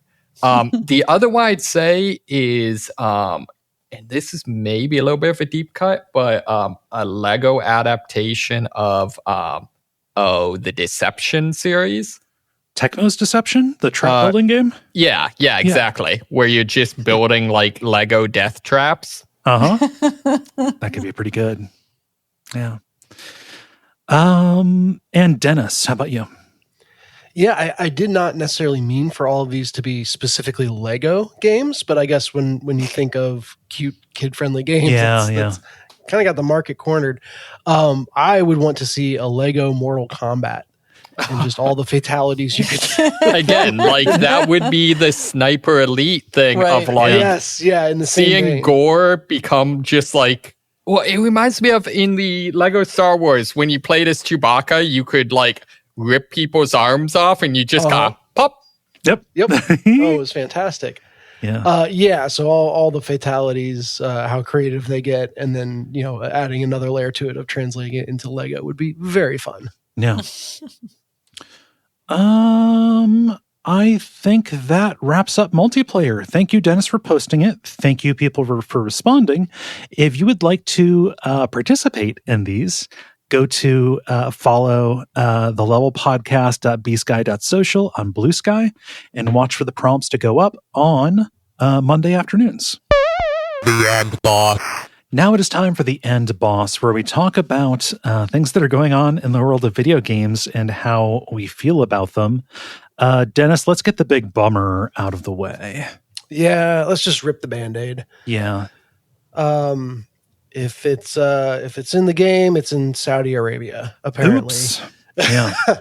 Electronic Arts is being acquired by a whole bunch of shitty people, really. Yes. But chief among primarily the Saudi Sovereign Wealth Fund. Sorry, I didn't mean to interrupt you. Yeah. Yes. And then also an investing firm managed by Jared Kushner, which just means that Trump's got his finger on it. And this is a buyout of massive proportions, taking the company private. So it is, I think, 55 billion-ish, with the previous highest deal of its sort being 32 billion.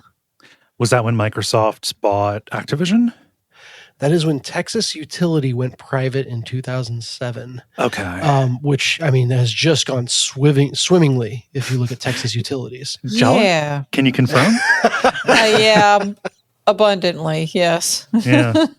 And okay, it's not like EA was some paragon of creative freedom and expression before. Like, No. the company is kind of always been there to make money, despite the name and kind of the origin story being wanting to treat games more as art. Fine. Yeah. But just, having this bit of culture consolidated under interests like the ones acquiring it is not great, not fun. I think the weirdest take I've seen on this was, granted, this was some forum, so, forum level things, but someone being perplexed, like, why would a nation want to have control of Call of Duty? Like, what sort of propaganda could you make with that? They're not going to control Call of Duty. They're going to control Battlefield. So they're going to try, but they're going to lose a shitload of money. Yeah, I mean, I feel better about this now. If I mean, that would be hilarious if this just tanked immediately and so hard, because the asshole portion of gamers who would actually be cool with this or cheering it on is actually pretty small, just vocal. But anyway, yeah, if you've been looking for an excuse to hop off any of the various treadmills that EA puts out, this is your chance. Yeah. The only thing that's going to sting from this is losing The Sims. That is going to suck. But for me, I have not cared about Dragon Age or Mass Effect really. Like I don't think that there's anything that. Yeah, I mean, it sucks for the people who are on those teams who now suddenly, your work is making money for the sound. They're never going to see a dime on this. So that's one of the things I love about this. It's a leveraged buyout. And it's a huge deal in terms of money, but all of the money for it is loans. So that means on the short end, what they're going to do is they're going to have basically everything that current Electronic Arts owns, real estate, mostly real estate, but that is going to be sold to the people who bought it, and then it's going to be rented back to the studios at an exorbitant rate, way higher, and costs are going to be cut to make up for that. This is it's so dumb. It's Sears, it's Sears, it's Toys R Us, it's any number of these. It's what almost happened to Red Lobster recently. Any number of these, huge, just like vulture capital, kind of vampiric deals that kind of went through. The fact that they were able to do this with a leverage buyout tells me that EA was in a really, really bad spot. And also what I heard is a lot of like the valuation that made this like make sense on paper was already working in future savings from cutting staff for AI. Oh, holy shit. Although I had never considered, I assumed this wasn't to make money. I assumed this was just propaganda. It possibly can be propaganda, but they can't keep making propaganda if they don't. If it literally is just shoveling money into it, not no return. I mean, this at all. This is Saudi Arabia. Isn't that what America does? Yeah. I don't know. I guess what I'm saying is there are other partners. If it was just Saudi Arabia, whatever. But yeah. I assumed this was like a money laundering thing. I got no idea. I don't know. But pushing around corporations to it's get the money where we want it. It's so funny that they did this the same week that Microsoft stopped selling Azure cloud compute to the IDF to do full-scale surveillance on Palestinian civilians. Right. Like that's what landed Microsoft games on the BDS list. I have not been buying or talking about Microsoft games since I heard about that. And so they stopped selling Azure. They're still on the BDS list that has not been updated. But like now all of a sudden fucking more video games are being brought under this like extremely morally suspect to support umbrella. It sucks. Yep. Yeah. You'll find you an indie artist. Right. Yeah. Right. And make sure it's not real indie. Make sure it's an indie studio, not one of the many little indie outfits that EA kind of broke out as their own little thing to publish indie games. AAA just with lowercase a's. Yeah. Indie spelled with 3 A's. Yeah. Sucks. Sorry to bring everyone down. I'm sure the other stories will make us feel much better. Yeah. Let's go with Jala's. You got a short and sweet one for us. Yeah, so there's possibly maybe a rumor of a new Lord of the Rings game supposedly being in development, and it's supposed to be along the lines of a Hogwarts Legacy type of experience. So more of like an open world RPG type of thing. And that's all we know. Okay. And that's it. Yeah. There was not very much news out there, y'all. No. It's rough So. times. This just gives me a chance to gush about the original movie tie-in action games. Oh yeah, those which are were really good. Phenomenal. Yeah. And probably laid the groundwork for me being as into like Devil May Cry and stuff as I am. Mm-hmm. Yeah. It's so freaking good. Mm-hmm. And the D&D game that they made in that same engine is really good. Demon Stone. Yeah. And not really good, like good. Yeah. Yeah. If you liked the Lord of the Rings games, you will probably like that. Probably. There was also weirdly a Lord of the Rings MOBA that kind of limped along for a while before dying. I don't care. Sorry. Didn't mean to hit you with that. Like, why would you say that? No one today? else did either, apparently. Yeah, I don't care about Lord of the Rings very much. The movies are fine, but like, it can be a game. Shadow of War, I Yes. desperately want them to make another one, but it does not sound like that is this. They're not interested in doing that. So, yeah. Oh, well, Lord of the Rings loot treadmill game. Fun. Let's see. I've got another certified bummer here. Moxie, what is going on with Steam and charity streams? Yeah, so there was a streamer named, I know I'm going to mess this up, Ravio Plavniks, who goes by Rastaland TV, who has stage 4 high-grade sarcoma and was doing a charity stream to raise money to pay for treatment. Mm-hmm. And they had raised enough money for the treatment, but then someone got on and was like, oh, you should try this free game on Steam. And they checked it, and it was a actual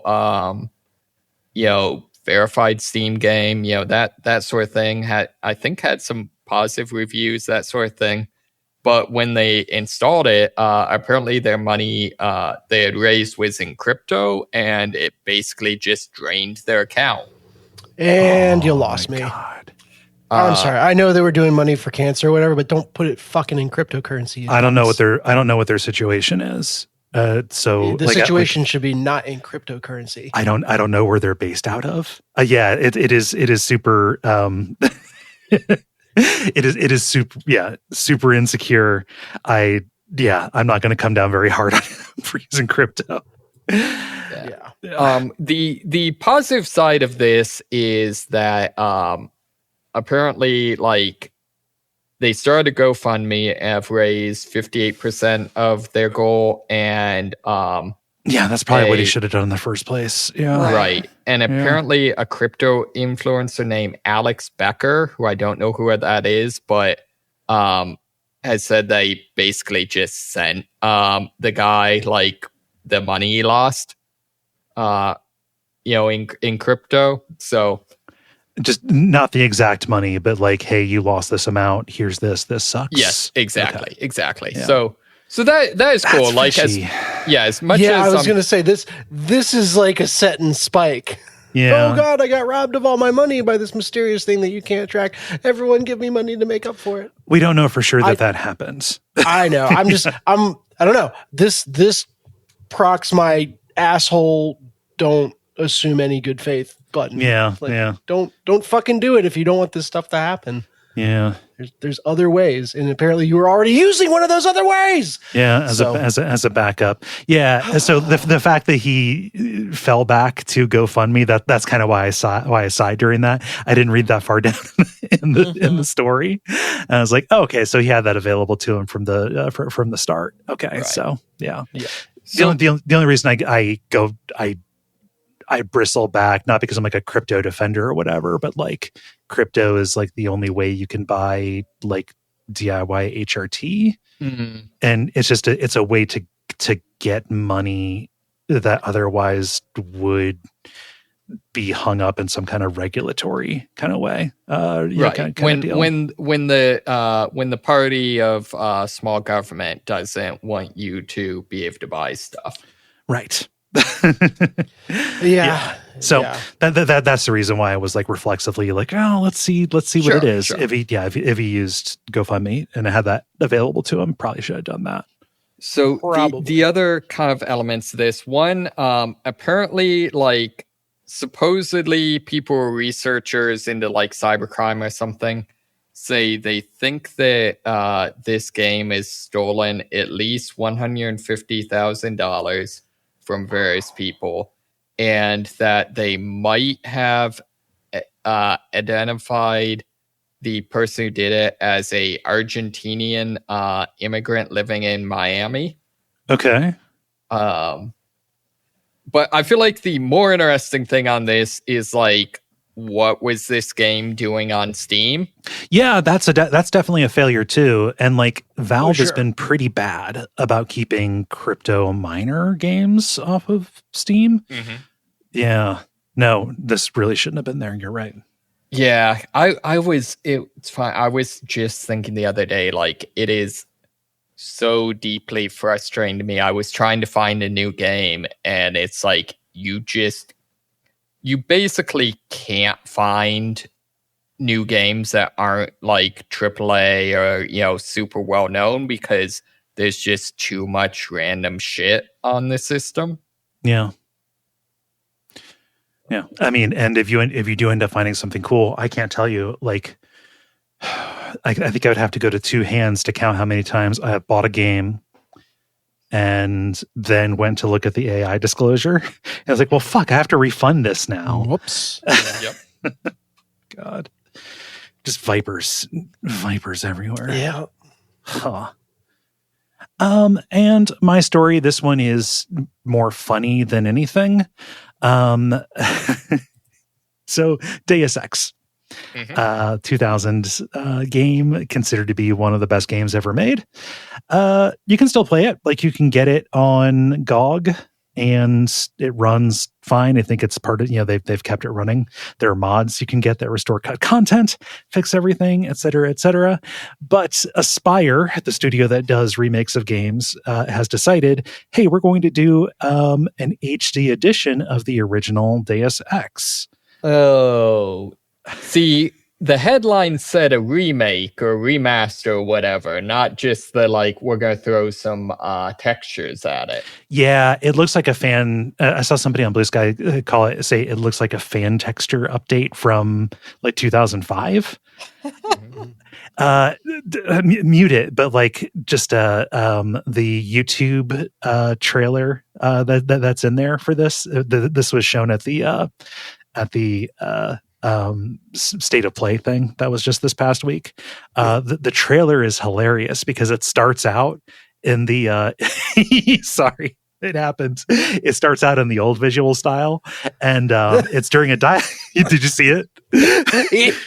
Yeah, it's during a dialogue shot, like like close up on JC Denton's face, and then there's like a flash, and then it kind of like splits open to reveal like the new texture, like the new way JC Denton's face looks, and it looks for all the world like he activated an augmentation to just make his face do that. It also looks like, oh my God, it went from PS1 to PS2. Yeah. So like, cool, more people can play Deus Ex, but you already could if you wanted to. So they're raising Deus Ex awareness when it's already pretty damn high. It's also weird. Like, I'm a huge fan of Deus Ex, and I'm a huge fan of the like conspiracy theory stuff from Deus Ex, and like has the X-Files problem. Yeah, was really disappointed that they didn't go forward with that. But at the same time, like, how do you do that in like the year of the MAGA regime? Right. Yeah. When the president is tweeting out AI videos about med beds.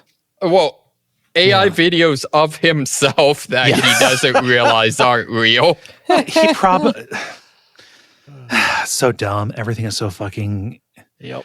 Everything's so weirder and fucking stupider dumb. than There's no anyone can dignity. imagine. There's no fucking dignity to any of it. Now, what I would be here for is if you did a remaster or remake, whatever, of Deus Ex, and just put in a bunch of stuff that relentlessly shit on Elon Musk types.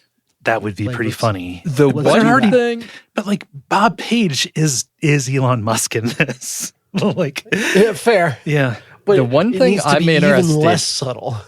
I'm interested in though is like the like big monologue from like the wherever the guy who's like legally distinct from if the NRA started a militia. I forget wherever the group you start out fighting. Like his actual political things are actually fairly left wing. Yeah, yeah. Like I'm kind of interested to see if this becomes like Fox News is like, oh, Deus Ex is woke. I don't think it's going to be that. I think that it's going to be like the Matrix, where they appreciate anybody who is like that.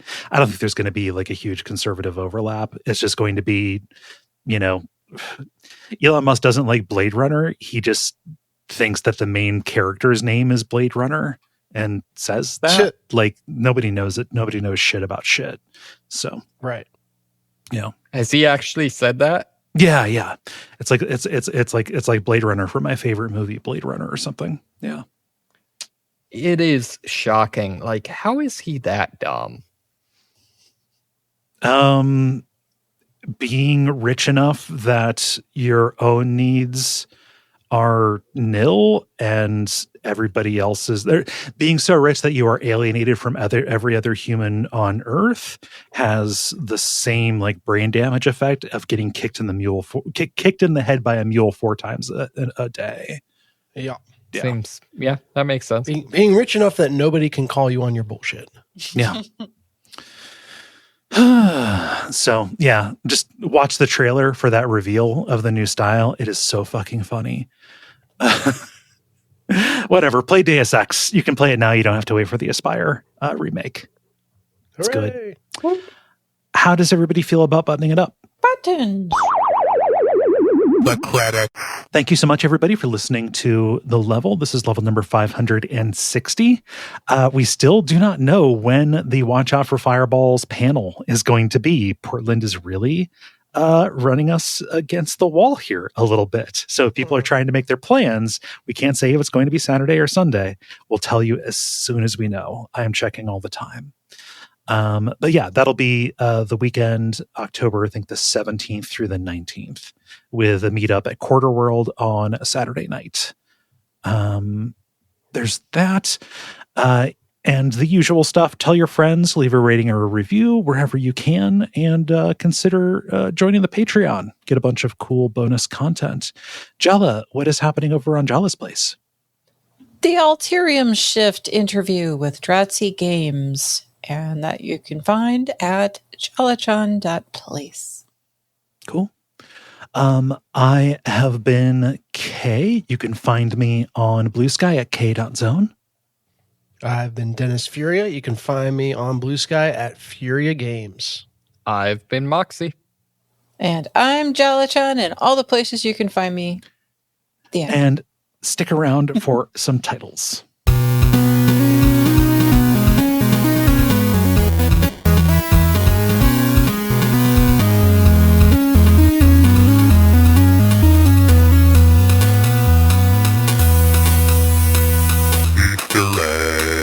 Okay, I don't have any. Really? I have one title. Okay. I have It's Hard to Talk to Ghouls. Okay. I have 2 titles. Okay. 100% curricular and indie spelled with 3 A's. Okay. Yes. So I had both of those, actually. Okay. As well as Strike While the Pipe is Hot. Okay. And then I know this can't be the title, but elderly syphilitic Lego Hitler is. Oh, yeah. I know. I almost wrote that pretty down, funny but as a I was string of like, words. yeah, I almost wrote it down, but then I was like, that's not going to be a title anyway. Whatever. Can we just go with like elderly syphilitic Lego Trump? No. Maybe, but yeah, no. I just wanted to have that in the A Toady record. Yes. Let's see. The one that made me laugh was the strike while the pipe is hot. That was fun. Does Good. but the two that got the votes are 100% curricular, which I also like. Indie spelled with 3 A's. I'm not so crazy about that. Does having a percentage sign in your title pose any problems? No. Okay. Yeah. Well, should it or does it? It can be two different answers. Wait, in which this- of these in this has case. percentages? 100% curricular. I had Okay. written it with a percent. Yeah. I would go with the pipe, but that's just me. Does anybody oppose the pipe? Whatever. Not when you say it like that. All right. And if you do, are you a cop? It is decided.